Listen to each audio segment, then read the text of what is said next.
ETF index mutual funds నేర్చుకుని stock market లో రాణించాలనుకుంటున్నారా? వెంటనే ఈ నెంబర్ కి కాల్ చేయండి.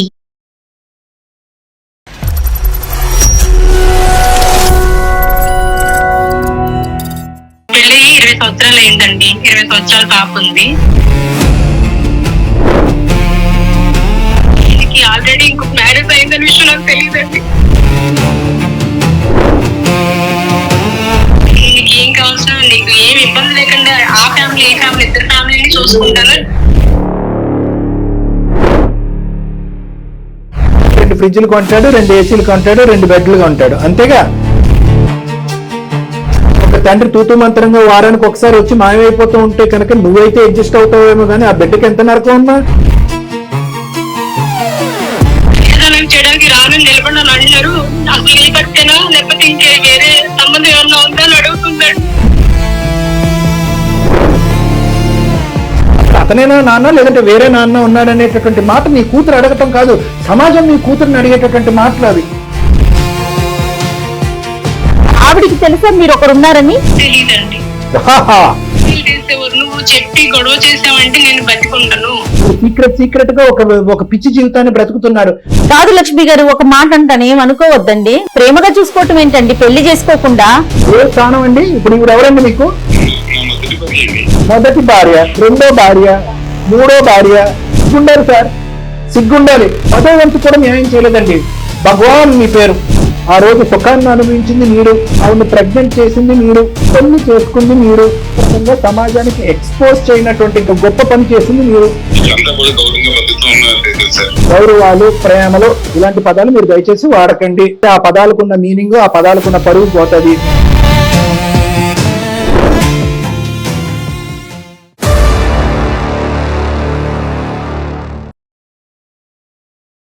అందమైన జీవితం కార్యక్రమానికి స్వాగతం. నమస్తే కళ్యాణ్ గారు. నమస్తే జయ గారు. కళ్యాణ్ గారు, లక్ష్మి ఒక ఆవిడ మనకి మెయిల్ చేశారండి. మెయిల్ అది మొత్తం సారాంశం ఎట్లా ఉందంటే, నా బిడ్డకి తండ్రి కావాలి, బిడ్డకి తండ్రి కావాలి, తండ్రి కోసమే అని చెప్పి చాలా బాధ అనిపించిందండి మెయిల్ చూసినాక. నాకు నెంబర్ కూడా షేర్ చేశారు, ఒకసారి కాల్ చేస్తానండి. లక్ష్మి గారండి.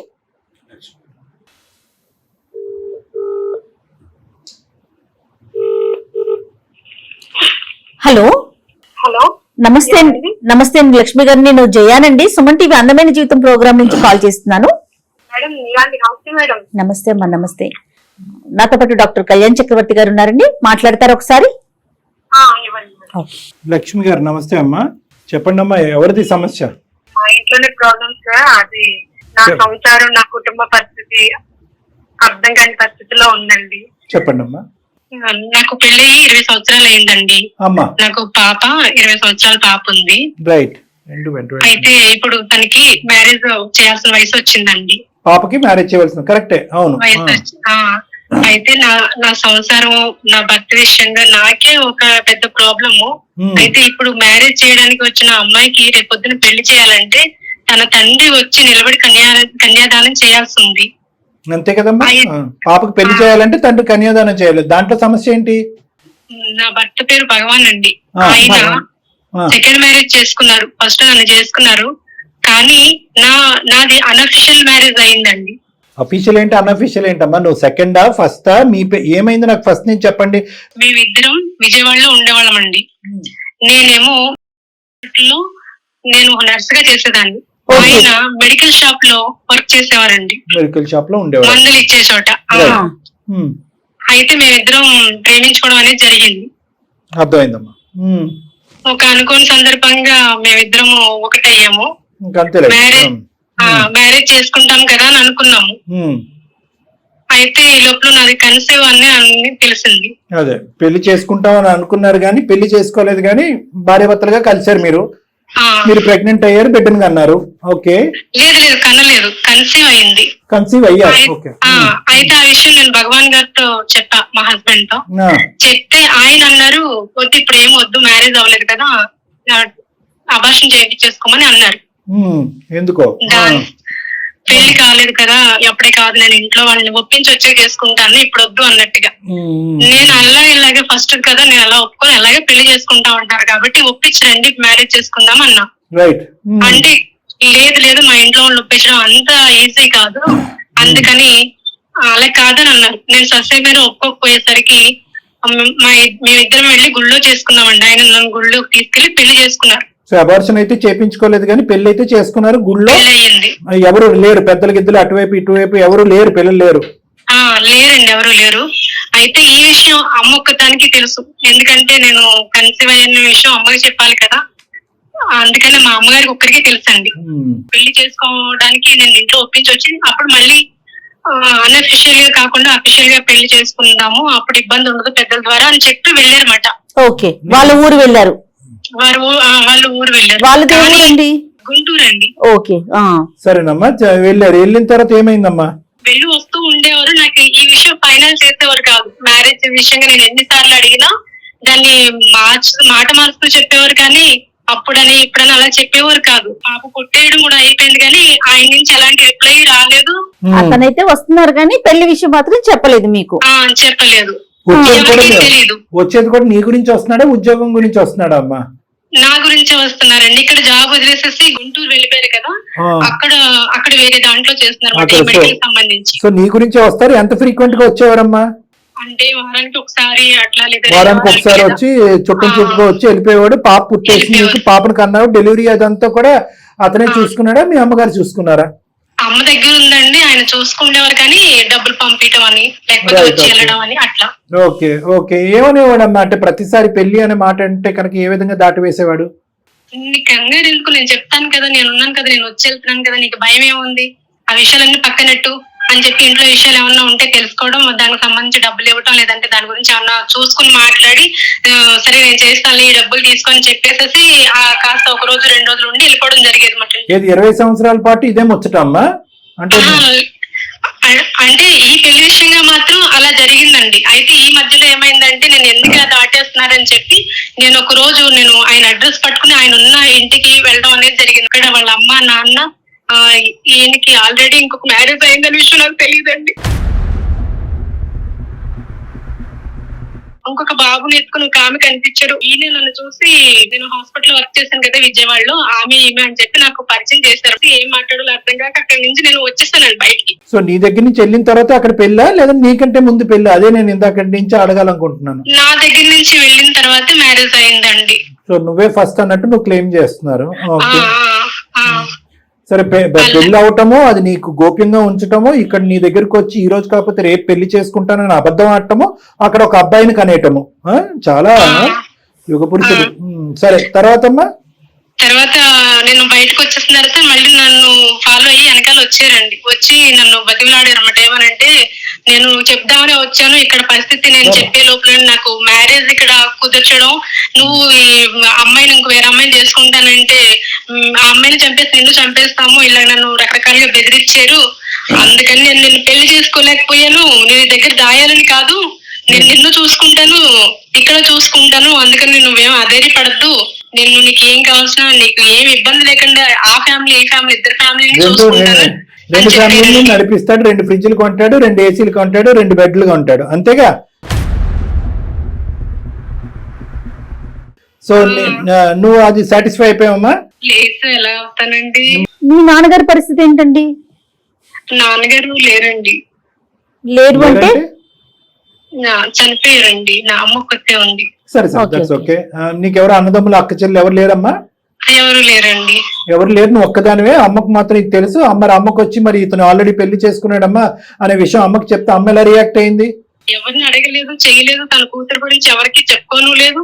అలా కదమ్మా, తన అమ్మ నువ్వన్నా చేయాలి, మీ అమ్మగారన్నా చేయాలి, లేదంటే మీ ఇద్దరు కలిసైనా చేయాలి. ఒక పంచాయతీ పెట్టాలి, 4 పెద్దలు పిలవాలి, లేదంటే పోలీస్ స్టేషన్ కి తీసుకెళ్లి చీటింగ్ కేసు పెట్టాలి. మరి ఇవన్నీ చేయకుండా ఇంకేంటండి అని చెప్పి ఇప్పుడు 20 సంవత్సరాల తర్వాత మాకు ఫోన్ చేస్తే మేమేం చేస్తామమ్మా? అలా కాదండి, నేను చెప్పానండి, నేను వచ్చి పెద్దలను తీసుకుని వచ్చి గొడవ చేస్తాను, నాకు న్యాయం జరగాలి కదా అని అంటే, నువ్వు వచ్చి గొడవ చేసిన వెళ్ళిన మరుక్షణం నన్ను నువ్వు చూడవు, నేను చచ్చిపోతానని చెప్పేసి అన్నారండి. ఇప్పుడు మీ మంచి చెడులు అవన్నీ ఆయనే చూసుకుంటారండి? మంచి చెడు ఏమన్నా డబ్బుల విషయం కానీ ఏం కావాల్సి వచ్చిన ఇంట్లో హెల్త్ పరంగా అన్ని చూసుకుంటున్నారండి. పిల్లలకి సంబంధించి ఏమన్నా స్కూల్లో సైన్లు అవి పెట్టాల్సి వస్తే నేను వెళ్ళొచ్చేదాన్ని, పాపను చదివించడం కానీ అది కానీ నేనే దగ్గరుండి అటు వెళ్ళొచ్చేదానండి. ఆయన అయితే వచ్చేవారు కాదు. కానీ పాపకి ఎంత టార్చర్ అమ్మా. పాపం తండ్రి వస్తున్నాడు గాయబవుతున్నాడు. జీవితకాలం మొత్తం అన్ని రోజులు పగలనక రాత్రనక తండ్రిని చూడాలి అనేటటువంటి వయసులో ఒక తండ్రి తూతూ మంత్రంగా వారానికి ఒకసారి వచ్చి మాయమైపోతూ ఉంటే కనుక నువ్వైతే అడ్జస్ట్ అవుతావేమో కానీ ఆ బిడ్డకి ఎంత నరకం అమ్మా. అదే సార్ ఇప్పుడు అదే అంటుంది. పాప ఏమంటుంది, పెళ్లికి కన్యాదానం చేయడానికి రానని నిలబడి అంటున్నారు, అసలు నీ భర్తేనా లేకపోతే ఇంకే వేరే సంబంధం ఏమన్నా ఉందా అని అడుగుతుందండి. మరి అడుగుతారు అప్పుడు ఇందులో ప్రాబ్లం ఏముందమ్మా. మీరిద్దరు తొందరపడి తప్పు చేశారు. ఇప్పుడు ఆ అమ్మాయి గొంతు కోసారు. ఇప్పుడు ఏమొచ్చి ఏమని చెప్పుకుని తిరుగుతుంది. స్కూల్కి అందరూ పేరెంట్స్ అందరూ వస్తూ ఉంటే కనుక మీ తండ్రి ఏడంటే కనుక ఏమని చెప్తుంది, దుబాయ్లోనో ఆఫ్రికాలోనో పనిచేస్తున్నాడని చెప్తుందా, లేదంటే మొన్న అక్కడ కనిపించాడు వారానికి ఒకసారి కనిపిస్తాడేంటి 6 రోజులు కనిపించడేంటి మీ నాన్న అంటే కనుక మా నాయన వేరే చోట వ్యాపారం చేస్తున్నాడని చెప్పాడు. మీరు చేసినటువంటి తప్పులకి బిడ్డలు ఎందుకమ్మా అబద్ధాలు ఆడాలి. బుద్ధి లేకపోతే సరే మీ అందరికీ. ఏమ్మా ఒక మనిషి ఒక బ్యాక్గ్రౌండ్ వెతకరు, అతను పూర్వపరాలు తెలుసుకోరు, అతను ఏ ఊరు వాడి అతను ఏంటనే తెలియదు, నువ్వు నర్స్ చేస్తావు, అతను ఫార్మసీలో ఉంటారు, ఇద్దరు కలిసిపోతారు. కలిసిపోయిన తర్వాత పెళ్లి ఎప్పుడైనా డిసైడ్ చేసుకుంటారు. పెళ్లి ఎప్పుడు తర్వాత ఫస్ట్ అది కుదుర్చుకుని పెద్దలు నొప్పించుకుని చేసుకోవాలి. కానీ ఫస్ట్ కలిసిపోయి ఆ తొందరపాటు తర్వాత అతను అబార్షన్ అని నువ్వు కాదని గుళ్ళోకి వెళ్ళి తాలిబొట్టు కట్టేయటం, నలుగురికి తెలియకుండా గోప్యంగా ఉంచటం, నీ సైడ్ తప్పేమీ లేదమ్మా, పాపం లేదా నీ సైడు. సరే ఇప్పుడు ఏంటమ్మా ఇప్పుడు పరిస్థితి ఏంటి? మీరు వచ్చి ఇప్పుడు దాకా నాకు భర్తగా నిలబడలేకపోయారు సరే, కానీ ఇప్పుడు నలుగురు నా కూతురికి కన్యాదానం చేయడానికి మీరు రాకపోతే రేపు పొద్దున్న దాని భవిష్యత్తులో నీ తండ్రి ఎవరో తెలియదు అని చెప్పేసి క్వశ్చన్ చేస్తే నా కూతురు భవిష్యత్తు ఏంటండి. అందుకని నేనేమంటాను, భగవాన్ గారిని వచ్చి నిలబడి కన్యాదానం చేస్తే తన తండ్రి ఎవరు నలుగురికి తెలుస్తుంది, రేపొద్దున పాపకి ఇబ్బంది లేకుండా ఉంటదని చెప్పి. మేడం ఒక్క నిమిషం మేడం, దయచేసి నాకు ఇలాంటి అంశాలు నాకు చాలా కోపం వస్తాయి మేడం. ఇప్పుడు వరకు మీరు చేయనటువంటి పోరాటం ఇప్పుడు మీ కూతురిని చూపెట్టి పోరాటం చేద్దాం అనుకుంటున్నారా మీరు? ఇప్పుడు వరకు మీరు ఏం పోరాటం చేశారమ్మా? కేవలం ఒక మనిషి చచ్చిపోతాను మేడం మీద దుంకేస్తాను అంటే కనుక గమ్మును ఊరుకుని ఈ రోజు గోప్యంగా సీక్రెట్ గా ఒక ఏమంటారు ఒక బానిస బ్రతుకుతున్నారమ్మా. కేవలం ఒక్కటే ఏంటంటే మీ తినటానికి తిండి గూడు అతను ఇస్తున్నాడు కాబట్టి, పిల్లకి ఫీజులు కడుతున్నాడు కాబట్టి ఒక విధంగా మీరు ఒక బానిస జీవితం మీరు బ్రతుకుతున్నారు. ఈ రోజు పాప వచ్చి అమ్మ నా తండ్రి నా పక్కనే ఉండాలి కదా, నాకు వచ్చి కన్యాదానం చేయాలి అనగానే ఇప్పుడు మళ్ళీ మీరు సడన్గా కనువిప్పు కలిగి ఏమండి అమ్మాయికి కన్యాదానం చేయడానికి తండ్రిగా ఉండాలి అనేటువంటి పాయింట్ ఎంత కరెక్టో మీరు ఒక వేస్ట్ ప్రయత్నం చేశారు. ఇప్పుడు వచ్చి అసలు 0.5% కూడా ఒక పోరాట పట్టణం చూపెట్టలేకపోయారు అనేటటువంటిది పెద్ద అంశం. అందుగురించి మీ అమ్మాయి అడుగుతుంది. ఈ రోజు మీ అమ్మ ఏమని అడుగుతుంది, అమ్మ మా నాన్న ఏంటంటమ్మా ఇలాగ కని కనిపించినట్టు మావైపోతా ఉంటాడు, అసలు అతనేనా నాన్న లేదంటే వేరే నాన్న ఉన్నాడు అనేటటువంటి మాట నీ కూతురు అడగటం కాదు, సమాజం మీ కూతురుని అడిగేటటువంటి మాటలు అవి. ఆ అమ్మాయికి ఎంత మానసిక వేదన.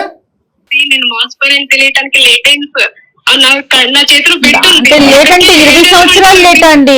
సరే ఆవిడికి తెలుసా ఆయన చేసుకున్నప్పుడు భగవాన్ గారు ఇంకొక పెళ్లి చేసుకున్నారు కదా, ఆవిడికి తెలుసా మీరు ఒకరు ఉన్నారని? తెలీదండి.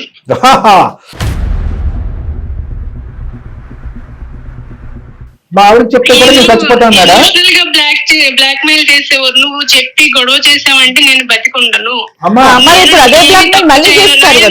అలాగే ప్రేమగా చూసుకున్నారండి, నన్ను పెళ్లి చేసుకున్నారనే విషయం ఒక్కటి బయట చెప్పలేదు. అది నాకు కూడా బాధ అనిపిస్తుంది, ఎందుకంటే ఆలోచించుకుంటాను కదా. ఈ రోజు నీ ఐడెంటిటీ మారిపోయింది కదా లక్ష్మి గారు.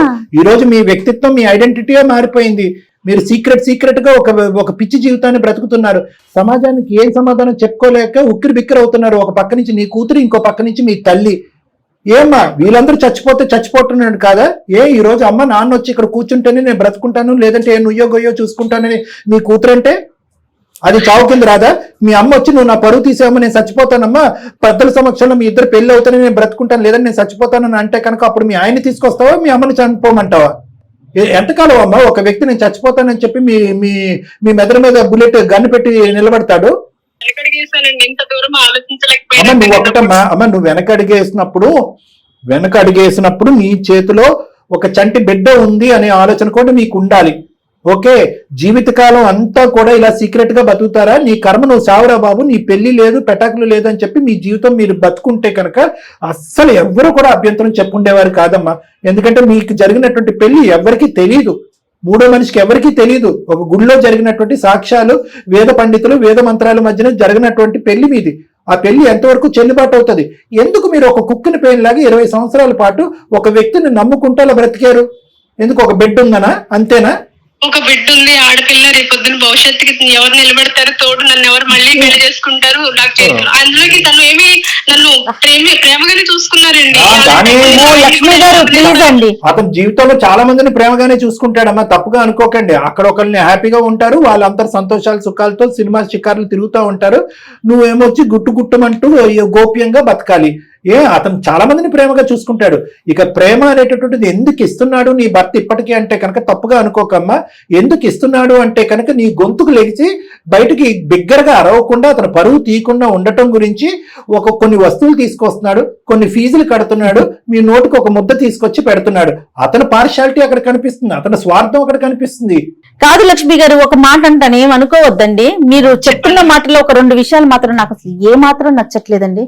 ప్రేమగా చూసుకోవటం ఏంటండి? పెళ్లి చేసుకోకుండా మీకు కావాల్సిన వస్తువులన్నీ కొనిచ్చేస్తే చాలా, పెళ్లి అక్కర్లేదా?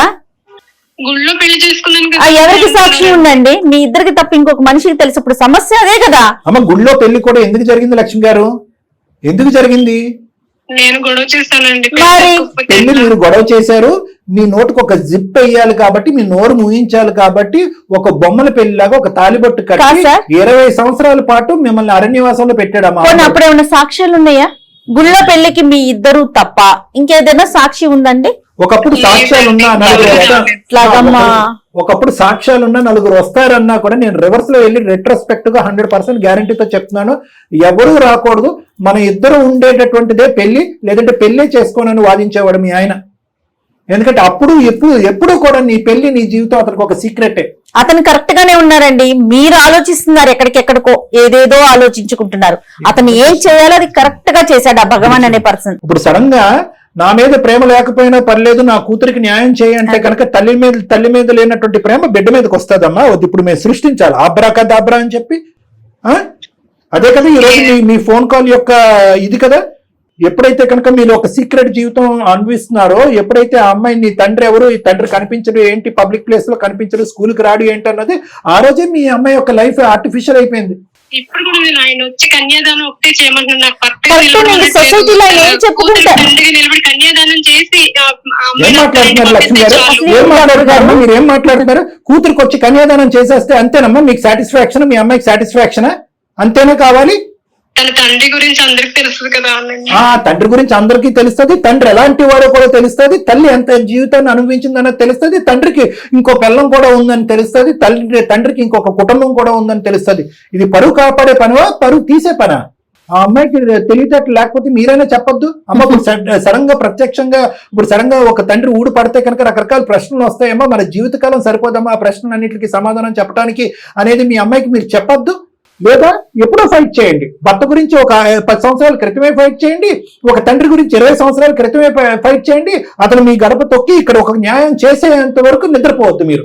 సడన్ గా పెళ్లిడు వచ్చేటప్పటికి, 4 సంబంధాలు వచ్చేటప్పటికి తండ్రి ప్రత్యక్షం అవ్వాలి, కాళ్ళు చేతులు కడగాలంటే ఎలాగమ్మా?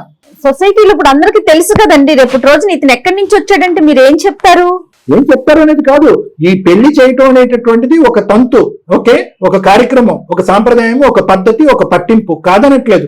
కానీ దాంతో పాటు వచ్చేటటువంటి సవాళ్ళు, ఎన్ని ప్రశ్నలు వస్తాయి, ఎంతమంది ఆ పెళ్లికి వచ్చేటటువంటి వాళ్ళు మిమ్మల్ని ఎంత తేడాగా చూస్తారో తెలుసా?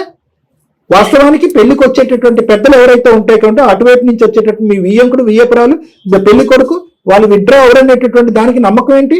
రేపొద్దున మీ అమ్మాయిని నానా మాటలతో కొల్లబడవరు అనేటటువంటి దానికి నమ్మకం ఏంటి? ఏదైనా చీటికి మాటికి చిన్న గొడవ అయింది అనుకోండి, అదిగో మీ అమ్మ అలా ఉంది, మీ నాన్న అలా ఉన్నాడు కాబట్టి నువ్వు ఇలా ఉన్నావు అనే మాట అనరా ఆ బిడ్డని? ఖచ్చితంగా. ఎక్కడో ఒక చిన్న కన్ఫ్యూజన్ ఉందమ్మా, చిన్నది కాదు, జీవితానికి సంబంధించినటువంటి చాలా పెద్ద కన్ఫ్యూజన్, ఇది చాలా కీలకమైనటువంటి దశ. ఈ రోజు ఏంటంటే నువ్వు మాకు రిక్వెస్ట్ చేసుకునేది ఏంటంటే, నా కూతురికి కన్సిస్టెంట్ గా కంటిన్యూస్ గా ఒక స్టేబుల్ తండ్రిని పరిచయం చేస్తే కనుక ఆ తండ్రిని నేను ఊరు వాడ అవతల ఉండేటటువంటి వచ్చినటువంటి వాళ్ళందరికీ పరిచయం చేసుకుంటాను అని అంటున్నావు. ఇదేంటంటే గుడ్డు ముందో పెట్టముందో అన్నట్టుంది, అది పద్ధతి కాదమ్మా. నేను అనేది ఏంటంటే ఫస్ట్ నీ స్థానాన్ని యాజ్ ఎ భార్యగా అది పదిలం చేసుకో, స్టెబిలైజ్ చేసుకో. సమాజానికి కానీ మీ ఇరువైపుల కుటుంబాలకు కానీ తర్వాత జరిగేటటువంటి పరిణామాలు ఎలా ఉన్నా కూడా ఫస్ట్ మోస్ట్ ఇంపార్టెంట్ అంటే నువ్వు అనేటటువంటి వ్యక్తి ఈ సమాజంలో ఉన్నావు, ఒక భార్యగా ఈ పరిస్థితుల్లో అతను పెళ్లి చేసుకున్నాడు, ఆ తర్వాత ఇంకో ఆమె వచ్చింది అనేటటువంటి విధంగా నువ్వు అతని భార్యగా ఒక స్థానాన్ని పదిలం చేసుకుని సమాజానికి ఎక్స్పోజ్ అయిన తర్వాత నువ్వు నీ కూతురు కొద్దిగా ఈ వాడి వేడి ఈ గొడవలు గట్రా ఇవన్నీ కూడా చల్లారిన తర్వాత అప్పుడు ఈ అమ్మాయికి ఒక సంబంధం చూసి పెళ్లి చేస్తే కనుక అది పద్ధతిగా ఉంటదమ్మా. సార్ నేను మిమ్మల్ని నమ్ముకుని వచ్చానండి, మీరు నాకు ఏం చేస్తాను సమ్మతిస్తానండి. అదేనమ్మా, ఇప్పుడు ఇంతకాలం 20 సంవత్సరాలు ఏంటంటే ప్రశ్నలు నువ్వే అడుక్కుంటున్నావు, సమాధానం నువ్వే చేసుకుంటున్నావు. వృద్ధాప్యంలో నీ తల్లి చేతులు కట్టేసినట్టు అయిపోయింది నువ్వు చేసినటువంటి ఒక్క తప్పు పని వల్ల. ఈ రోజు పెద్ద దిక్కుగా నేను జయ మేడం ఇక్కడ కూర్చుని ఉన్నాము, మేము క్లియర్ మైండ్ సెట్ తో ఆలోచిస్తున్నాము. నువ్వు ఇంకా ఈ గోప్యంగా సీక్రెట్ గా ఉండేటటువంటి ఈ జీవితాన్ని ఇక్కడతో క్లోజ్ చేసి అతని చేత నువ్వు భార్యవి, నీకు అన్యాయం జరిగింది, నిన్ను ఇంతకాలం సీక్రెట్ గా ఒక చీకట్లో ఉంచాను అని బహిరంగంగా పబ్లిక్ గా ఇక్కడ అక్కడ ఎక్కడైతే అక్కడ ఒప్పుకొని తద్వారా వచ్చేటటువంటి పరిణామాలు భరించి ఒక స్టేబుల్ సమాజాన్ని అందరికీ కనిపించేటటువంటి ఒక తల్లి కూతురి జీవితాన్ని సమాజాన్ని అందరికీ చూపెట్టేటటువంటి విధంగా అతను ఒప్పించిన తర్వాతే నీ కూతురి పెళ్ళమ్మ. అప్పటి వరకు ఆలోచించకండి ముందు, లేదంటే చాలా కాంప్లికేషన్స్ వస్తాయి. ఎక్కడ కాంప్లికేషన్స్ వస్తాయి? నీ జీవితంలో కాదు, నీ జీవితం ఎలాగా కాంప్లికేట్ అయిపోయింది, నీ కూతురు జీవితంలో కాంప్లికేషన్స్ వస్తాయి. ఇప్పుడు ఎక్కడి నుంచి తండ్రి ఊడిపడ్డాడు, ఇప్పుడు ఊడిపడ్డాడంటే ఈమె భర్త ఇప్పుడు వరకు ఎక్కడున్నారు? ఇప్పుడు వరకు 20 సంవత్సరాల పాటు ఈవిడ ఏం పోరాటం చేసింది? ఇలాగా నేను 3 ప్రశ్నలు అడిగాను, వాళ్ళ 90 ప్రశ్నలు అడుగుతారు, నిన్ను అడగరు, నీ కూతురుని అడుగుతారు. సో కాబట్టి చాలా జాగ్రత్తగా ఆలోచించే అంశం. ఫస్ట్ అతను ఫోన్ కలపండి, అతను ఎందుకు ఇలా బ్లాక్ మెయిల్ చేస్తున్నాడు, అతను కథ కమానిషి ఏంటనేది మనం తెలుసుకుందాం, అతను నిలదీద్దాం, అతను గాడిలో పెట్టిన తర్వాత అప్పుడు మిగతా అంశాలు మాట్లాడదాం. ఓకే మేడం, ఫోన్ కలపండి అతను. రైట్, చాలా బాగా చెప్పారు కళ్యాణ్ మేడం, అద్భుతమైన విషయం. ఎందుకంటే ముందు భర్త స్థానం కదా, తర్వాత తండ్రి.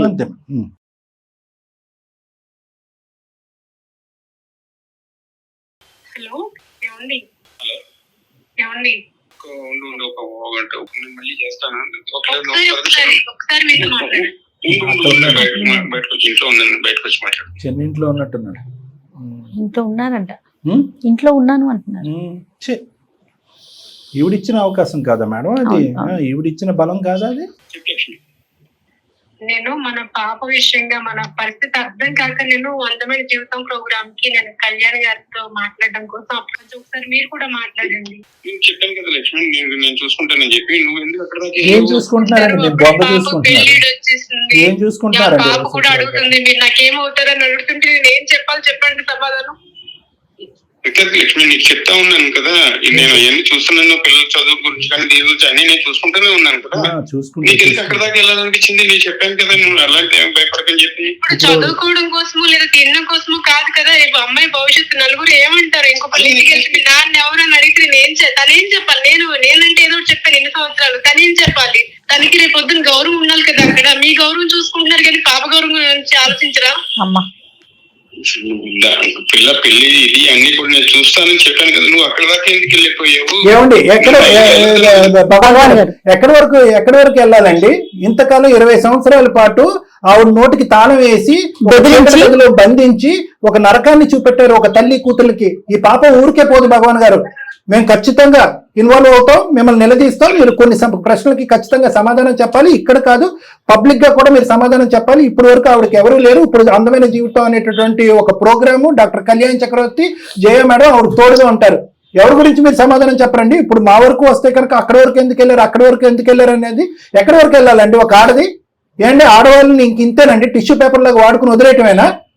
ఆ బిడ్డ భవిష్యత్తు ఏంటి? ఇప్పుడు రండి, ముందుకొచ్చి పెళ్లి చేయమంటుంది కదా, పెళ్లి చేయండి. సంబంధం తీసుకొస్తారా, పెళ్లి దగ్గరుండి చేస్తారా? ఏం చేద్దాం అనుకుంటున్నారు మీరు? లేదంటే మీ భార్యకి ఫోన్, ఇంకో భార్య ఉంది కదా, ఆవిడ ఫోన్ కలపండి. ఆవిడతో కలిపి అందరి ముందు మీరు చెప్పలేనటువంటి నిజాలు మేము చెప్తాం ఆవిడికి. ఏదో రోజు చెప్పాల్సినటువంటి అంశమే కదా. ఏం జీవితకాలం ఇవిడు చనిపోయేంత వరకు మీరు నేను చచ్చిపోతానని బ్లాక్ మెయిల్ చేస్తే ఇవిడికి నోటికి తాళం వేస్తారా మీరు? ఏ సమాజం అందరూ నోటికి తాళాలు వేసుకుని ఇంకెవరు ప్రశ్నించరు, నేను ఇలా బతికేద్దాం, ఇలా సుఖాన్ని అనుభవిద్దాం అనుకుంటున్నారా? ఏం మాట్లాడితే ఫీజులు కడుతున్నాను కదా, డబ్బులు ఇస్తున్నాను కదా, పప్పు బియ్యం తెస్తున్నాను కదా అని అంటారు ఏంటండి మీ ధైర్యం? అన్ని చూసుకుంటున్నాను సార్ నేను. ఏం చూసుకోవటండి? అన్ని చూసుకుంటే సరిపోతుందండి? ఏం మాట్లాడుతున్నారండి భగవాన్ గారు? ఏ స్థానం అండి? ఇప్పుడు ఇవిడ ఎవరండి మీకు? స్ట్రైట్ క్వశ్చన్, ఎవరండి ఇవిడ? నా మొదటి భార్య అండి. మొదటి భార్య, అది మీ ఇద్దరికి కాదండి, రెండో సమాజానికి భార్య, తెలుసా? మూడో భార్య. అసలు ఆ టర్మినాలజీ ఏంటి మేడం? మొదటి భార్య ఏంటి? టర్మినాలజీ ఏంటండి? ఈవెన్ కూడా మీరు చెప్పమందావా? మొదటి భర్త, రెండో భర్త, మూడో భర్త అని చెప్పమందాం ఈవిడ్ని. పాప చెప్పగలదా మొదటి తండ్రి, రెండో తండ్రి, మూడో తండ్రి అని? సిగ్గుండాలి సార్, సిగ్గుండాలి. ఏం చదువుకున్నారు, ఏం జీవితాన్ని అనిపిస్తున్నారు? రెండో పెళ్లి చేసుకున్నాను సార్. నేను కావాలని కాదు సార్, నాకు ఇష్టమయ్యి కాదు. పరిస్థితులు మీకేనండి. ఇంట్లో వాళ్ళు ప్రాబ్లం చేసుకోవాల్సి వచ్చింది. భగవాన్ గారిదే సమస్య, భగవాన్ గారిదే పరిస్థితి. భగవాన్ గారి ఇంట్లోనే బ్లాక్ మెయిల్ చేస్తారు. భగవాన్ గారి భార్య చచ్చిపోతానంటుంది, అంతా భగవాన్ గారే. ఈ రోజు 20 సంవత్సరాల పాటు ఆవిడకు ఒక జీవితం లేకుండా, బిడ్డకు ఒక తండ్రి లేకుండా బతికారు. ఇది పరిస్థితి కాదా? ఈ పరిస్థితికి సమాధానం ఏంటి చెప్పండి? భగవాన్ గారు, మీరు చాలా స్మూత్ గా చెప్పేస్తున్నారండి, చాలా స్మూత్ గా మాట్లాడుతున్నారు. నేను ప్రేమించుకున్నాం, పెళ్లి చేసుకున్నాం, పెళ్లి అందరి ముందు, అందరి సమక్షంలో చేసుకున్నారా మీరు? తప్పించుకునేటటువంటి మాటలు దయచేసి ఆపండి.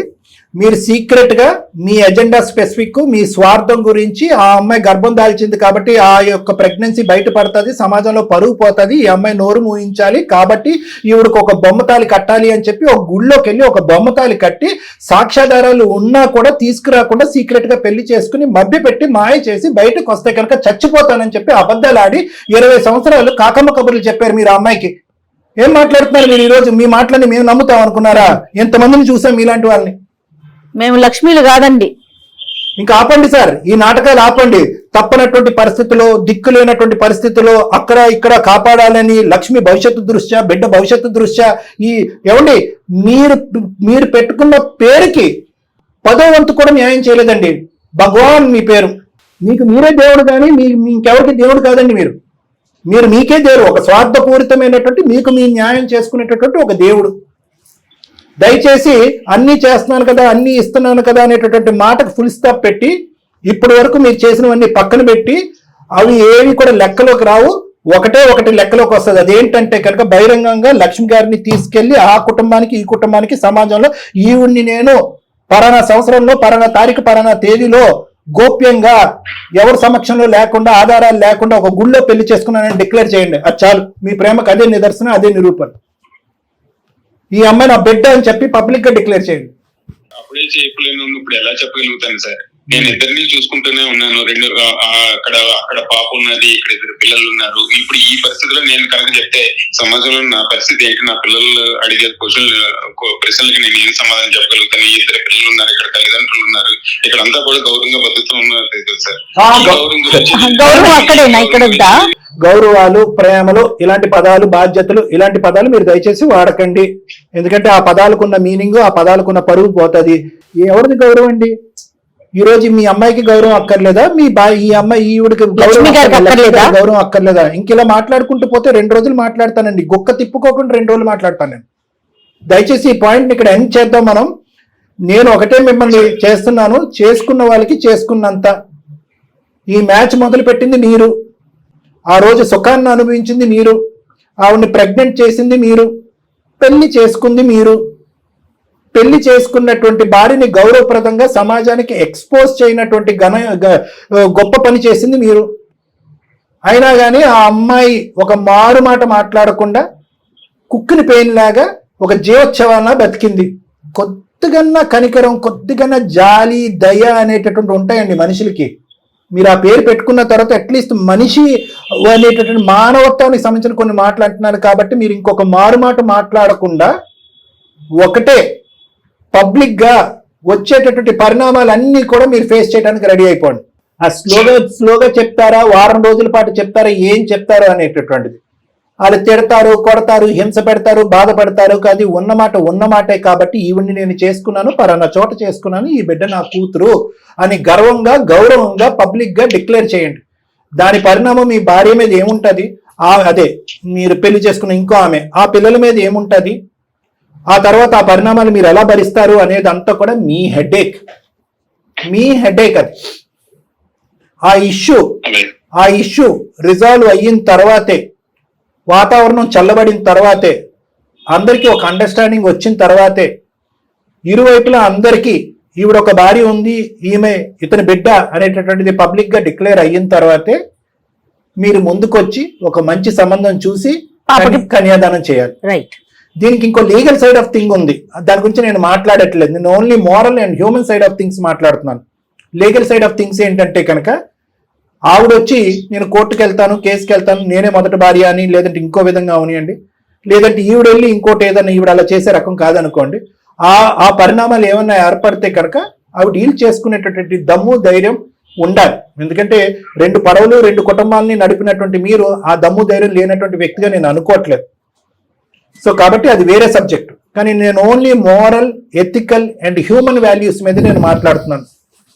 చీకట్లో బ్రతికినటువంటి ఈ జీవికి, మీ భార్యకి ఒక గొప్ప జీవితాన్ని ప్రసాదించండి. మీ బిడ్డను చూసి జాలిపడండి. సమాజంలో గౌరవం వెళ్ళి నా బిడ్డరా అన్నట్టుగా పబ్లిక్ గా చెప్పండి, నా భార్యరా అన్నట్టుగా చెప్పండి. ఈ మాత్రం చేయలేరా మీరు భగవాన్ గారు?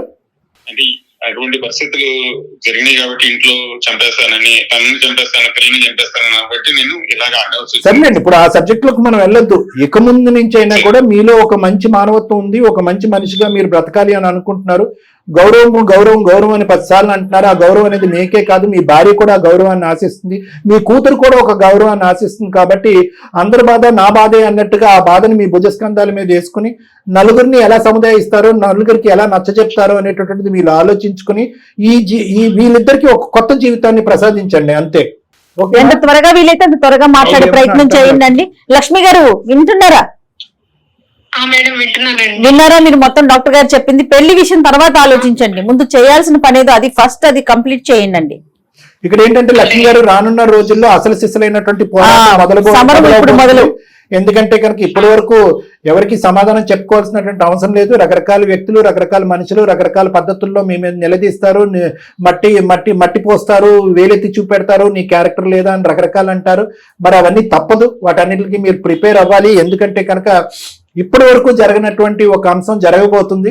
అతను మీ భర్తగా మిమ్మల్ని పరిచయం చేసుకుంటున్నాడు, అందరికి ఎక్స్పోజ్ చేస్తున్నాడు. ముఖ్యంగా ఇవన్నీ ఎందుకు ఫేస్ చేయమంటున్నానంటే, మీరు ఇందాక మా దగ్గరికి ఎందుకు వచ్చారు, మా కూతురికి ఒక భవిష్యత్తుని ఇవ్వండి, తండ్రిని ఇవ్వండి, కన్యాదానం చేయించండి అంటున్నారు కదా, ఆ ప్రాసెస్ లో ఇవన్నీ ఫేస్ చేయడం తప్పదని నేను ముందే మీకు చెప్తున్నాను. ఈ రోజు ఈ మాత్రం ఈ కొలిక్కి రావడానికి కూడా మీరే. సో ఈ ప్రాసెస్ లో లక్ష్మి గారు, ఈ ప్రాసెస్ లో ఇప్పుడు డాక్టర్ గారు చెప్పిన సలహా ప్రకారం జరిగే ప్రాసెస్ లో కొన్ని ఇబ్బందులు పడొచ్చు, కొన్ని అవమానాలు ఎదుర్కోవాల్సి ఉంటుంది. మీరు తప్పదు. మీ పాప భవిష్యత్తు కోసం ఓర్పుగా ముందుకెళ్ళండి, ఇద్దరు కలిసి, భగవాన్ గారు అండ్ మీరు కూడాను. ఏమ్మా? భగవాన్ గారు నమస్తే అండి.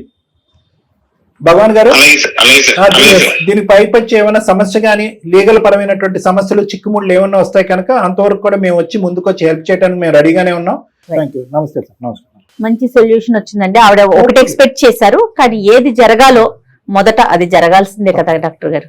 చాలా మంచి విషయం చెప్పారండి. Yes madam, at the end of the day ఇలాంటి వ్యవహారాన్ని మేము సమర్థించట్లేదండి. ఎందుకంటే గోప్యంగా రిలేషన్షిప్స్ పెట్టుకోవటము, పిల్లలు కనేయటము, ఇంకో చోటకెళ్ళి ఇంకో పెళ్లి చేసుకోవటము, ఇవన్నీ మేము సమర్థించట్లేదు. ఇవి క్షణికావేశంలో జరిగేటటువంటి తప్పులు కాదు. అనాలోచితంగా కక్కుర్తు పడినటువంటి సందర్భాలు, పరిస్థితుల వల్ల ఏర్పడేటటువంటి చిక్కుముడి సమస్యలు. దానికి బానిసలు గాని, దానికి బాధితులు గాని ఎవరన్నా ఉన్నారు అంటే కనుక పిల్లలు. ఇప్పుడు ఆ అమ్మాయి ఏమొచ్చి నా తండ్రి ఎవరు, ఎక్కడున్నాడు అని చెప్పుకునే దిక్కుతోచిన పరిస్థితి. కాబట్టి ఏంటంటే ఎండ్ రిజల్ట్ ఒక చోటకి తీసుకెళ్లాలి. కాబట్టి ఈ విధంగా కంక్లూడ్ చేశాం, కానీ వాస్తవానికి దీన్ని ఎప్పుడు కూడా సమర్థించే అంశం కాదు. Right. Thank you so much. నమస్తే.